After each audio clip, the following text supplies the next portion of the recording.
One evening, Daisy ambled into the top station. She saw Toby and Terence nearby, enraptured in conversation. "Such a delightful specimen," cheered Terence. Daisy felt flattered. "Why, thank you, my dear." Toby couldn't stifle a laugh. "We weren't talking about you." "No, something better," added Terence, the disdainful look on Daisy's face not deterring his gay chatter. "We are talking about Whisky." "Farmer Wade's new horse," explained Toby. Daisy groaned. "A horse? All this about a horse? What rubbish!" Toby and Terence didn't think Whisky was rubbish, nor did the village people. Next day, Daisy felt her passengers would talk of nothing else. "Fancy getting excited by a daft animal," grunted Daisy. "It's a fine, noble creature," replied her driver. "Not feeling jealous, are we?" murmured Toby at the station by the river. That, of course, made Daisy's temper even fouler. She flounced away with a dramatic fury, but as she made her way down the line, a surprise stood waiting for her.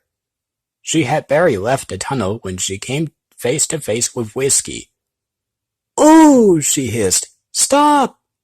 Luckily, she stopped clear of the stray steed. Daisy had made such a noisy stop that Whisky had turned and bolted. "Stupid thing must have escaped from its field," grumbled the driver. "I told you it was daft," snapped Daisy. "Best mention this to Farmer Wade," sighed the driver. "Must have broken the fence." They set off again, Daisy now feeling justified in her disdain for Whisky. "I said it wasn't worth the fuss," she busted that night. "Fancy making me late. Animals are simply no good to anyone." She had been rambling all night. Thomas and Percy had retired in irritated huffs, but Toby was kept up by Daisy's gloats. "There is nothing wrong with animals," he replied at last. "Besides, I'd hardly expected an engine as capable as you to be severely delayed by such a simple thing." Daisy wisely decided to go to sleep after that. But next morning, once Toby had departed for the junction, she was back on form. "Forget silly horses," she cooed to the passengers. "You should admire a proper sight, like me." The passengers boarded swiftly, and Daisy glided away. The run down the branch went well at first. "Silly thing, no good at all," thought Daisy as she popped out of the tunnel. But as she neared the cutting, she was shocked. Whisky had wandered free once again, but this new adventure was even more of a disaster. His head was stuck in the fence beside the line. Whisky was in a dreadful state. "Oh, the poor thing! We must do something to help," cried Daisy, whose demeanor had instantly changed. "We can't leave it here all alone." Daisy made such a fuss, her driver stopped her.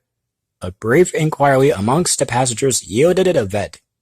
Although inexperienced with horses, they led in the effort of several passengers, and Daisy's driver to calm poor Whisky and set him free. The guard had run back to the cinnabox to warn of the delay and to send for Farmer Wade, who was quickly on the scene. "Why, bless you all," he sighed. "I hadn't time to mend my fence yesterday. Old Whisky seems to like the wide world. Perhaps this may teach him to stay home."